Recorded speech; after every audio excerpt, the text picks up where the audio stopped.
Entre la session budgétaire d'octobre 2022 et cette session du mois d'avril, l'intersession a été animée par des voyages parlementaires en Guinée, au Togo et en Russie, avec pour objectif de ramener pleinement le Mali dans le concert des nations, malgré les sanctions de la CEDEAO qui pèsent encore sur le pays.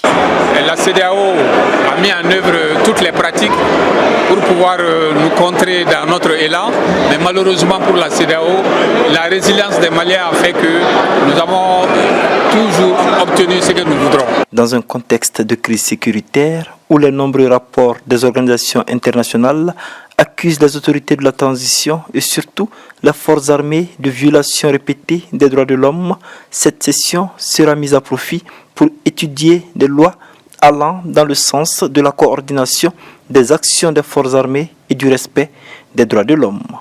Il y a même au niveau de la commission loi la création de la direction des droits de l'homme.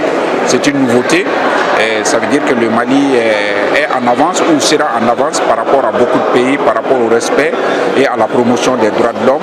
Cette session qui a réuni les membres du gouvernement, les présidents d'institutions et plusieurs ambassadeurs accrédités au Mali est un signal fort selon des membres du Conseil national de transition. Je suis très heureux aujourd'hui de constater que l'ouverture de cette session a été une réussite totale, une inclusion parfaite de toutes les institutions et même des corps diplomatiques qui étaient là.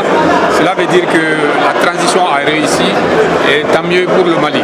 Les spéculations en ce mois de Ramadan, la volonté des autorités de la transition de redonner au Mali son lustre d'antan et de combattre le terrorisme ont été quelques grandes lignes du discours d'ouverture du président du CNT, le colonel Malick Diao.